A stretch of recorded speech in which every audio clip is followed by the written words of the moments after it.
దేశంలో మరోసారి రోహింగ్యాల ప్రస్తావన వచ్చింది. నెమ్మదిగా బంగ్లాదేశ్ మీదుగా భారతదేశంలోని పలు రాష్ట్రాల్లోని రోహింగ్యాలు పాకి వస్తున్నారు.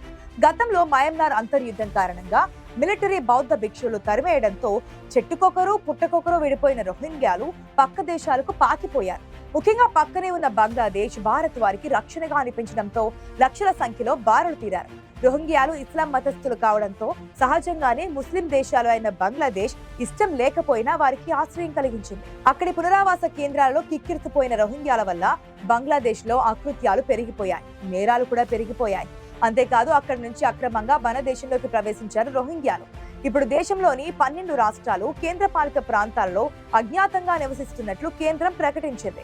ఢిల్లీ, తెలంగాణ, యూపీ, పశ్చిమ బెంగాల్, తమిళనాడుతో పాటు మరికొన్ని రాష్ట్రాల్లో వీరు అక్రమంగా ఉంటున్నట్లుగా కేంద్ర హోంశాఖ సహాయ మంత్రి నిత్యానంద ఇటీవల ఒక ప్రశ్నకు సమాధానంగా రాజ్యసభకు తెలిపారు. సరైన పత్రాలు లేకుండానే అక్రమ పద్ధతుల్లో వీరంతా దేశంలోకి ప్రవేశించినట్లుగా చెప్పారు. అయితే ఈ విధంగా ఎంతమంది వలస వచ్చి దేశంలో ఉంటున్నారన్న విషయంపై ఖచ్చితమైన సమాచారం లేదన్నారు. నివేదికల ప్రకారం రోహింగ్యాలు అక్రమ వలసదారులు ఎక్కువగా జమ్మూ కాశ్మీర్, తెలంగాణ, పంజాబ్, హర్యానా, ఉత్తరప్రదేశ్, ఢిల్లీ, రాజస్థాన్, తమిళనాడు, పశ్చిమ బెంగాల్, అసోం, కర్ణాటక, కేరళ రాష్ట్రాల్లో ఉంటున్నట్లుగా చెబుతున్నారు. వీరందరినీ గుర్తించి దేశం నుంచి పంపించడం, వారి జాతీయతను ధృవీకరించే ప్రక్రియ తర్వాత జరుగుతుందని కేంద్రం చెబుతోంది. రాజ్యాంగం ప్రకారం దేశంలోని అక్రమ విదేశీ పౌరుల్ని అదుపులోకి తీసుకోవడానికి లేదా బహిష్కరించడానికి కేంద్రానికి పూర్తి అధికారాలు ఉన్నాయి. అయితే రోహింగ్యాలను గుర్తించడంలో తాత్సారం దేనికన్నది అర్థం కావడం లేదు. రాష్ట్రంలో పెరుగుతున్న రోహింగ్యాల ముప్పు పైన పవన్ ఆందోళన వ్యక్తం చేశారు.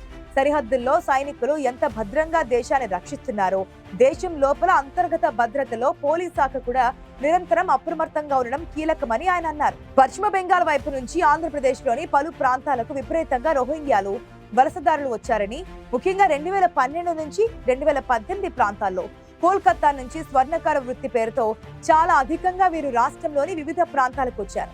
రోహింగ్యాల వలసలతో స్థానిక యువత నిరుద్యోగ సమస్యతో పాటు అనేక సమస్యలు ఎదుర్కొంటున్నారు.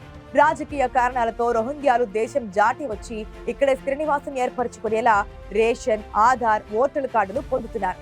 వారికి ఎలా ఆధార్, ఓటర్, రేషన్ కార్డులు వస్తున్నాయి, ఎవరు ఇస్తున్నారనేది తేలాల్సి ఉంది.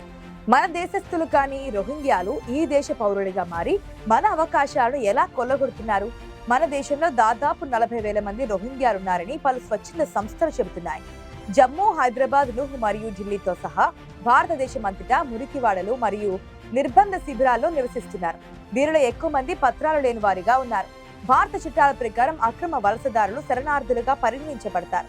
వీరిలో 10% మంది హైదరాబాద్ లోనే నివసిస్తున్నారని అంచనా. మయన్మార్లోని రఖైన్ రాష్ట్రంలో చెలరేగిన హింస కారణంగా అక్కడ మైనార్టీలుగా ఉన్న ముస్లింలు లక్షలాదిగా బంగ్లాదేశ్ కు, ఆపై వెస్ట్ బెంగాల్, అటు నుంచి మన దేశానికి వచ్చారు. వీరు మళ్ళీ తమ స్వదేశానికి వెళ్లడానికి ఇష్టపడడం లేదు. ఒకవేళ వారు అక్కడికి వెళ్లినా మయన్మార్ ఆర్మీ జనరల్స్ అంగీకరించబోరని అంటున్నారు.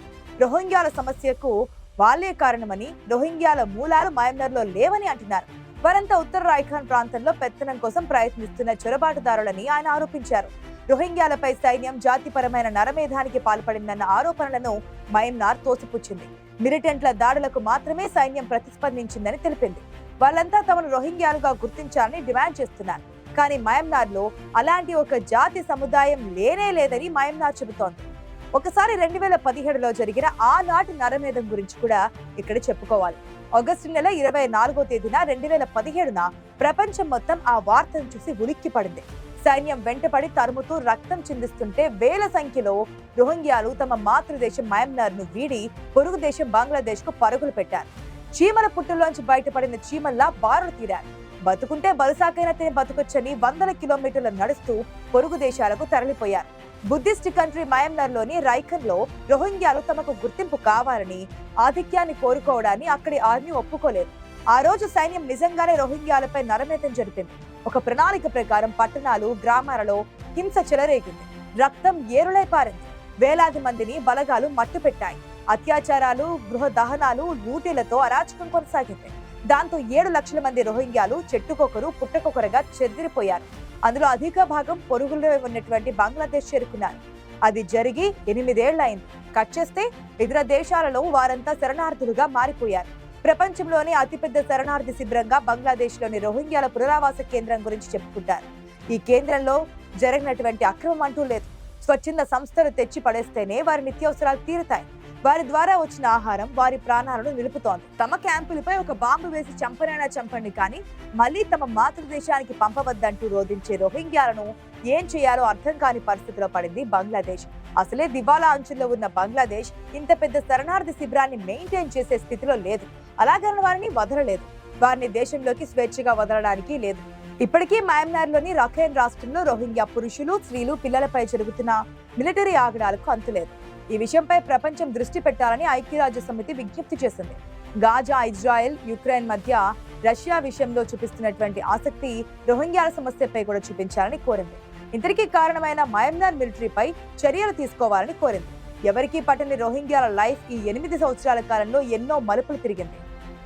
ప్రస్తుతం బంగ్లాదేశ్ తమ దేశపు క్యాంపుల్లోని రోహింగ్యాల ఆకడాలను భరించలేక 7 లక్షల మంది రోహింగ్యాలను బంగ్లాదేశ్ కు దూరంగా ఉండే బసన్ చార్ అనే ఒక దీవికి తరలించింది. అది సాక్షాత్తు ఒక జైలు లాంటిదేనని చెప్పుకోవచ్చు.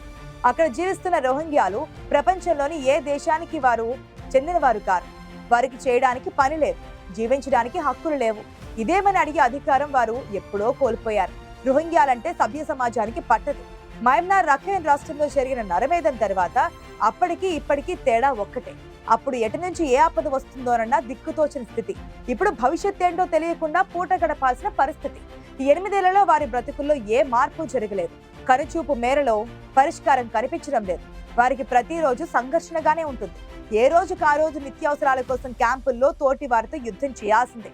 రెఫ్యూజీ క్యాంపుల్లో జీవిస్తున్న పిల్లలకు క్యాంపులు తప్ప మరే విషయం తెలియదు. తమ దేశం ఎక్కడుంటుందో, ఎలా ఉంటుందో కూడా తెలియదు. తాము ఇక్కడ బందీల్లా ఎందుకు ఉన్నామో కూడా అర్థం కాదు. వారు రేపటి కాలంలో ఏ దేశానికి చెందని పౌరులుగా మిగిలిపోతారు. వారికి కనీస చదువులు, పౌష్టికాహారం లభించడం లేదు. యూరప్ లాంటి దేశాల నుంచి రావాల్సిన సహాయం అందడం లేదు. కొందరు రోహింగ్యాల అభిప్రాయం భిన్నంగా ఉంది. వారికి తమ మాతృదేశం మయన్మార్ కు మళ్లీ వెళ్లాలని ఉంది. తమ దేశంలో తమ బతుకును గౌరవంగా గడపాలని ఉంది. అగ్రదేశాలు జోక్యం చేసుకుంటే అది సాధ్యపడుతుందన్న ఆశాభావం వారిని బతికేలా చేస్తోంది. మాకు న్యాయం కావాలని వారు కోరుతున్నారు. ప్రస్తుతం బంగ్లాదేశ్ లో కుట్ర జరిగి పదవి ఊడిపోయిన బంగ్లాదేశ్ మాజీ ప్రధాని షేక్ హసీనా మొదటి నుంచి ఒక్కటే కోరుతున్నారు. రోహింగ్యాలు మయన్మార్ జాతీయులు. వారికి మయన్మార్ లో జీవించేందుకు సర్వ హక్కులున్నాయి. వారి భద్రతకు అక్కడి ప్రభుత్వమే అండగా నిలవాలి. వారిని ఇక్కడి నుంచి తీసుకుపోవాలని చెబుతున్నారు. కానీ మయన్మార్ మిలిటరీ అలాంటి ఆలోచన చేయడం లేదు. రోహింగ్యా ముస్లింల గత చరిత్ర కూడా అందుకు తగ్గట్లుగానే ఉంది.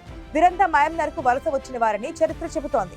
17వ శతాబ్దంలో వారు బంగ్లాదేశ్ నుంచి మయన్మార్లోని రఖైన్ కు వలసలు పోయారు. ఆ ప్రాంతాన్ని అప్పట్లో ఆరకాన్లు అనేవారు.